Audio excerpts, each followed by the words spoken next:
Hey folks, so last week we looked at the Remington Express triple aught buckshot. We shot it from two different distances with two different guns. We shot it here at 30 yards and up at 50 yards. And we shot it with a 6.65 choke and a 6.80 choke just to see how it would compare in the two different shotguns with two different chokes. But today we're going to do something a little different. Today we're actually going to compare two different loads. But the loads have the exact same specifications. We have here Remington buckshot. This is a double aught buck. It has 9 pellets and a 2 3/4 inch shell, and it's moving at 1,325 feet per second. Here we have the military grade buckshot. This is Olin. It's made by Olin. It's head stamp Winchester. It is a 2 3/4 inch shell. It has 9 pellets of double aughts in it, and it is moving at 1,325 feet per second. They are identical according to the box. The difference is this was $5 and this was $10. So what we're going to do is we're going to shoot these two in the exact same shotgun. We're going to shoot them here in the Remington 870 with the 6.65 choke on it. We're going to shoot a 12-inch bullseye target down there at 30 yards and see how many of these pellets of double aught we can get in these two, and see if the Remington is worth the extra $5 a box compared to the Olin. Let's get set up here, and we'll shoot these two different loads and see how they perform compared to one another. Here we have our 870 with our Kick 6.65 choke on a 28-inch barrel. We have a Remington Express double aught 2 3/4 inch shell moving at 1,325 feet per second. We're going to shoot this 12-inch target at 30 yards and see how this patterns.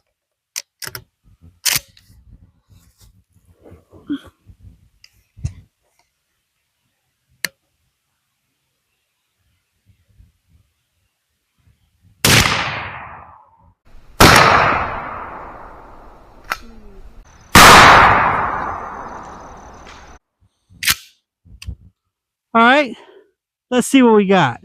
Here we have the target for the Remington buckshot. This is the box here. These are the 2 3/4 inch double aught bucks shot from the Remington 870 with the Kick 6.65 choke. These things are moving at 1,325 feet per second. There's 9 pellets in each individual load. In the 12-inch circle here, we got 5 pellets, which is a little bit over half the load, because 4.5 is half.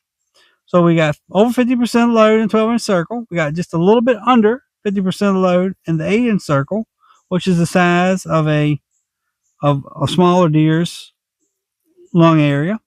So we have hit this deer pretty hard, and it won't go that far, even though we were using 2 3/4 inch shells. So we've tested the Remington Express buckshot from 30 yards. Now we're going to compare the results with the Olin, the military grade Winchester head stamped double aught 2 3/4 inch buckshot with 9 pellets moving at 1,325 feet per second, just like the Remington. The difference is these cost half of what the Remington does. These are not marketed as hunting ammo. These are simply military grade ammo. So that would imply home defense. But let's compare and see if this will substitute for the hunting ammo.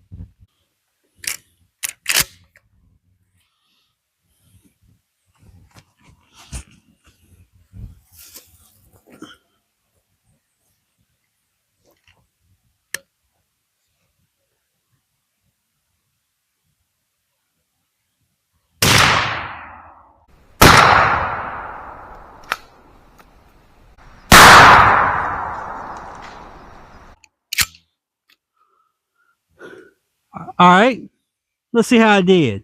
Okay, so here we have the target for the military grade buckshot, the Olin Corporation buckshot. Here is the nice drab box, nothing special.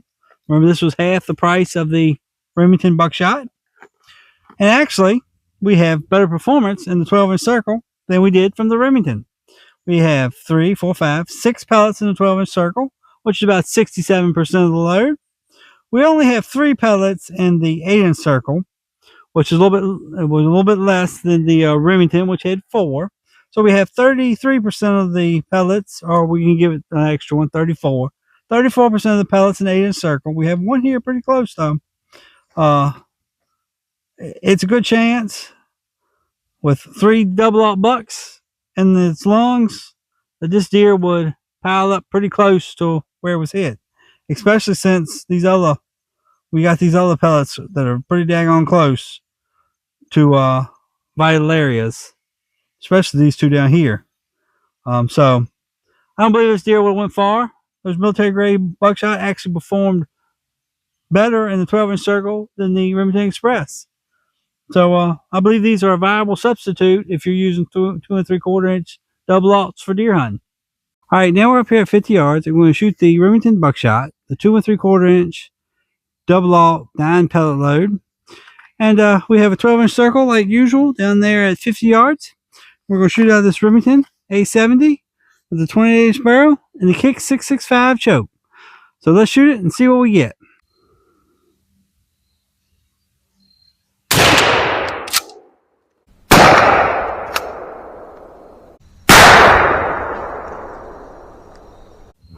All right, let's see how we did. So here's the target for the Remington Express double aught 9 pellet buckshot. As you can see, we have 2 pellets in a 12-inch circle. We have a third here that's cut the line, so we count that. So we have 3 pellets in a 12-inch circle. In the 8-inch circle, the lung area of smaller deer, smaller deer have at least 8-inch circle for the lung area. We have no pellets. So we've put no pellets in this deer's lungs. But we have 3 pellets that we've put in the deer for sure.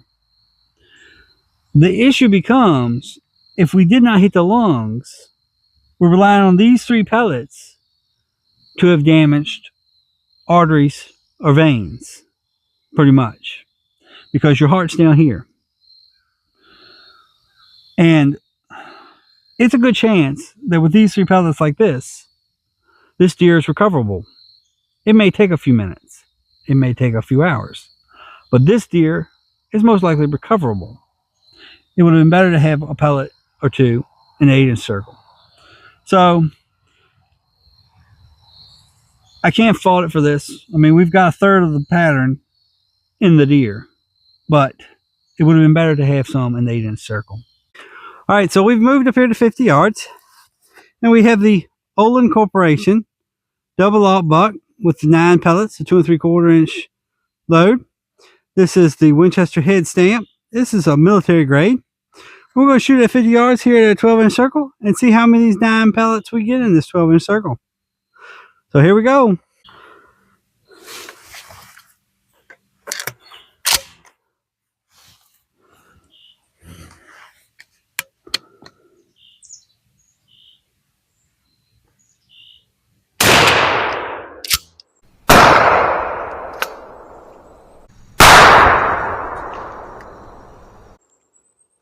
All right, let's see how we did. So here we have the Olin Corporation target from 50 yards, the double aught buck, 9 pellets. As you can see, we only have 2 pellets in this 12-inch circle. But we do have one in the 8-inch circle. The 8-inch circle is what we would say is the lung area of even the smallest whitetail. So we've put a 33 caliber pellet into its lungs. Most likely, this deer would have been recoverable. It becomes iffy when you start to talk about a big buck, because you're starting to talk about muscle that you're having to pass through. Even on the flanks, they have muscle. So at 50 yards, it's always a chance to shoot at a deer with buckshot, especially if you're starting to get even further than 50 yards. But all in all, a single pellet in an 8-inch circle with 9 pellets at 50 yards for buckshot is pretty good. All right, so our conclusions on the Olin Corporation double aught buck versus the Remington buckshot double aught loads. These both have the exact same specifications. We've said that. And we have compared them at 30 and 50 yards. The Remington, the hunting ammunition, did better on the 30-yard target. We got about 45% of the load in the 8-inch circle, the lung area of a whitetail. On the Olin, we got a third of the pellets in the 8-inch circle, the lung area of whitetail. Now, when we moved out to 50 yards, we got more pellets in the 12-inch circle with the Remington. We got 3. And the Olin, we only got 2. But we did get 1 in the 8-inch circle with Olin. Now, we have shot quite a few of these. We only show you the first targets we shoot, the clean targets, and then we shoot up some stuff with the rest of the ammunition just to compare. This is the typical pattern of this buckshot. This is about what we get every time when we shoot this with this setup, with this Remington 870. If we showed you all the shooting we did, the video would be just too long. But there was something interesting that kept happening. You see the leaves have started to fall now. We're in the fall. The Remington holes, we recovered every single one of them. They're easy to see. Nice green, nice shiny brass. So if you're reloading your holes, that's a good thing. The military grade, the Olin shells, this drab camouflage sort of color, I only think we recovered 2 holes. These 2 that I have on the table. We couldn't find the rest of them. We lost them in the leaves. Now we could go back with metal detector or something and find them. Yeah. But if you're in a hunting situation and you've just shot a deer and you want to recover your holes, it would be easily done using the Remingtons. These Olin shells, I wouldn't count on it. So that was something interesting we found in the testing. So for up close and personal work, the Olin did just as well as the Remington. If you're keeping your shots close with your buckshot, if you hunt in coastal areas where you can't see very far, or thick woods like mountain laurels where you cannot see very far and you're not going to be tempted to shoot long ways, the Olins do just as good as the Remingtons. When you're getting out there spacing out now, the Remingtons seem to do a bit better job of staying in the 12-inch circle than the Olins do. And that is probably got to do with the wadding. We recovered the waddings, and I'm not sure which wad came from which shot because we didn't recover them until after we shot. But we recovered one very cheap looking wad, and then we recovered one that looked like a standard hunting sort of wad. And my guess is the cheap one came out of the military grade, and the better looking wad came out of the hunting ammunition. But I can't prove that. I didn't try to recover the wads as we shot. We just picked them up as an afterthought. So anyway, that is their conclusion. The Olins, up close and personal, will do the job just as well as the Remingtons. If you want to recover your case, your holes to reload, the Remingtons offer a definite advantage over the Olins. These camouflage shells are hard to find in the leaves. So until next time, y'all stay safe in the deer woods, and God bless.